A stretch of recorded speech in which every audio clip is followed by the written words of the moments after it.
Hello, everyone, ladies and gentle people. We are back with another edition of American Soccer Break with Rahi and Roy.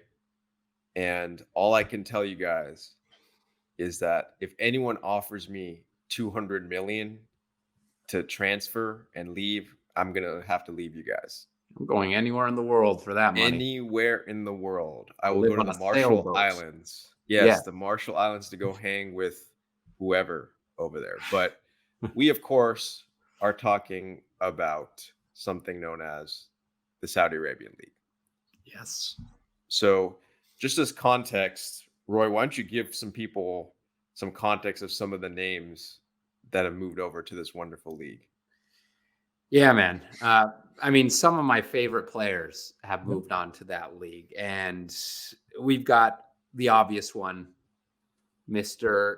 Second Best Player in recent memory, Cristiano Ronaldo. C. No, it's not C. It's C. No, it's C. It's actually C. No, I realized this. It's It not. is. It's absolutely. But he not. just He's not says saying it like yes. C. No, it's C. No, but he's saying C. Ask him next time you see him. He's saying C. Yeah, let's send him a DM right now, actually. I know DM what him. he's saying. It's C. Not C. DM him No, right now. Absolutely not. Yeah. Absolutely not. Anyways, he's going to be saying C 250 million times. Sí, más. Sí, más, por favor. So Ronaldo, we got Benzema making almost the same amount, close to $250 million a year, which is absolutely freaking insane. 436 over 2. Kante, 110 a year. Ruben Neves, Koulibaly, Mendy, Brozovic, Jota. They're talking about Neymar going. They got one of the greatest coaches of all time, one of LA Galaxy's best signings in history, Steven Gerrard, Stevie G, Mr. Slippy Slip. Liverpool's finest. To coach in the league. So they are just scouring Europe for top players. I know they were trying to get Pulisic for a little while. It's insane. It's a circus. It's ridiculous. They came out of nowhere. And to be honest, I hate it. I hate it. Right, they're taking all your favorite players. Kante, Brozovic, what's going on? Yeah, and that's the thing. These are good players. And it's a little different than just going after stars, right? They certainly have CR7. So that's sort of in the vein of MLS with David Beckham. But they're rounding out these teams with good midfielders. N'Golo Kante is still an elite midfielder, an elite ball winner, an elite destroyer.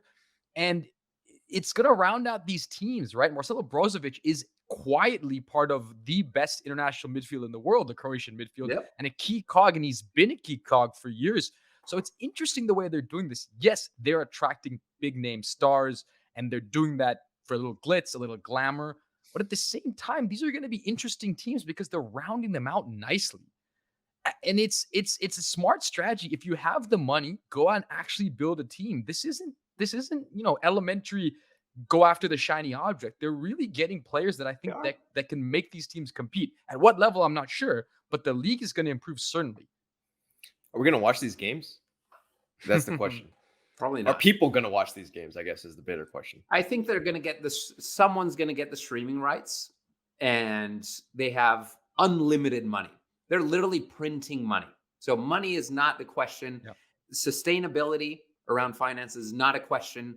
And if we had endless money and we owned a league, we would probably do the same thing. We would want to buy the best players in the world who are willing to come. We would shoot for Messi. They failed with Messi. Thank goodness. He'll be here in the US with us. But they're throwing money at these players. They're offering them 4x what they would make in any other team.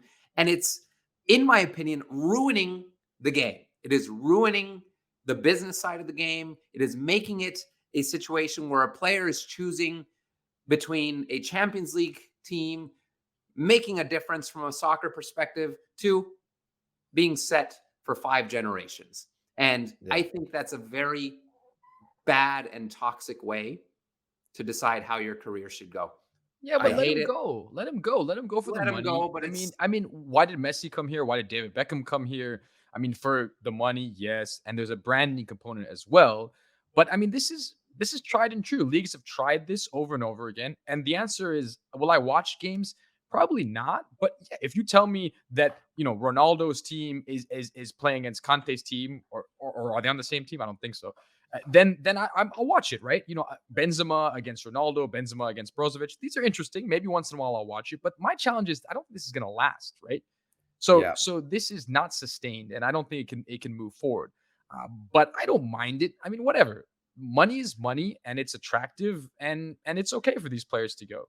Yeah, so let's finish with this. So we obviously in the US have a league. It's called MLS for those who have never watched a game. Roy can give you watch the game. Roy can give you the whole rundown. You can invite him to your house, and he'll spend hours at any length, game, viewing parties. as long as you provide him with food. But yes. anyhow, so MLS versus the Saudi League. Obviously, the MLS doesn't have that kind of money, but is the Saudi League is it going to surpass MLS in terms of based on this trajectory and based on this model?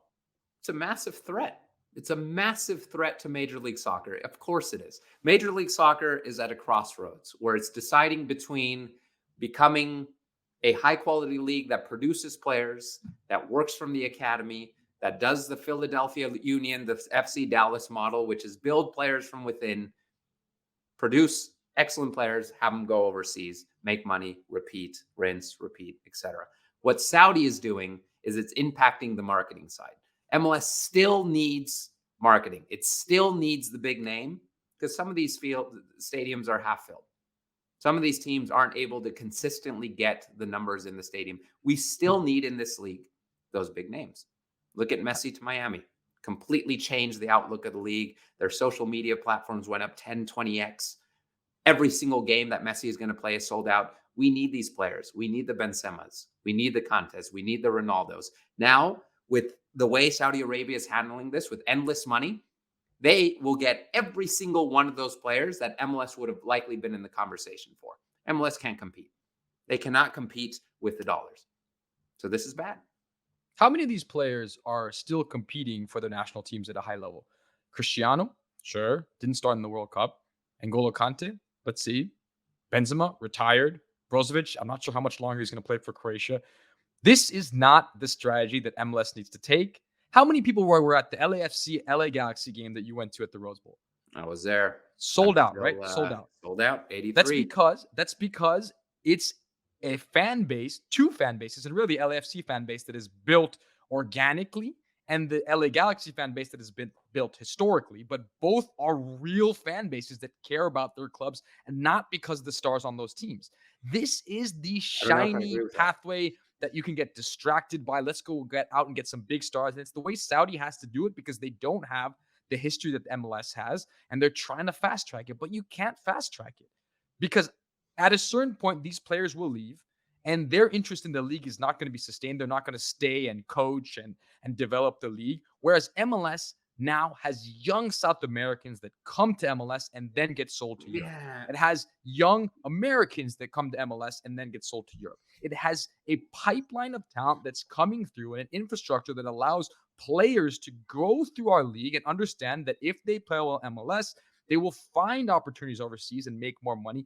That's sustainable. That's a model that works. That's long-term planning. Yes. And you want to get distracted by the Messis and by the Beckhams. And fine, there was a time and place for that, but that's not the time and place for it now. We don't need that in the same way. We need to develop the competitiveness of the league.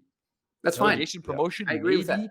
We need to start winning CONCACAF Champions League more regularly. Our best team couldn't even win that, right? Get rid of the DP rule. Let these teams actually sign real talent. And that's how we do this, not through some stars. I agree with that. We still need, okay, how you said LAFC grew organically. LAFC grew because their first big signing was Carlos Vela.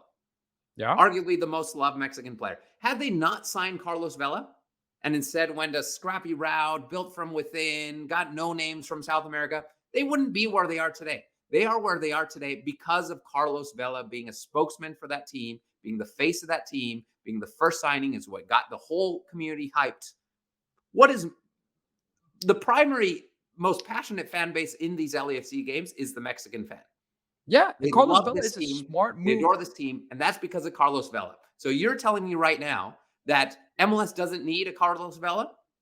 LAFC didn't need him. That is completely false. LAFC needed Carlos Vela to get to where they are today. If Saudi Arabia was around when Carlos Vela came to this league, you think Carlos Vela would have picked us for $5 million a year or $7 million a year over $52 million a year in Saudi? Hell no. He'd be in Saudi Arabia, living in a palace with his family, feeding his future generations. He wouldn't be in MLS.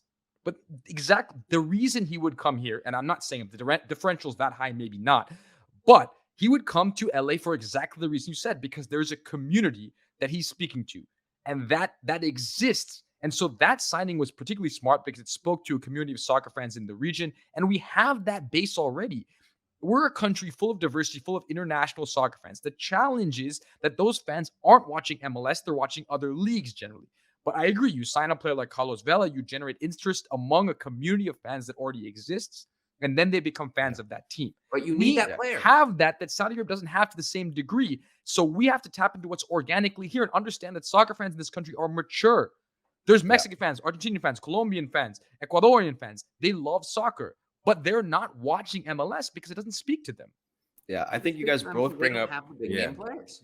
You guys both bring up good. I think you guys both bring up good points, and I think this question will continue to manifest itself as we see as that decisions become tangible now, with the potential to go to Saudi Arabia with the money they're throwing out, or the potential to come here and find your community and perhaps still to this current juncture in time a higher level of soccer. But let's see if that changes. As always, I am open to $200 million if anyone wants to pick me up.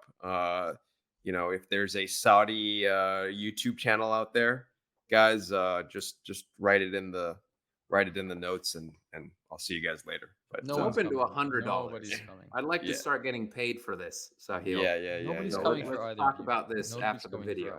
$100. Yeah, I'll take a nice little vacation. But anyhow, look, as always, I'm gonna say go USA, but with the caveat of if you pay me $200 million, I'd be happy to say something else. Anyway, and then everyone, everyone enjoy your week. Willing to sell his soul. Yeah. Everyone enjoy your week, and as always, go USA. Go Saudi Arabia.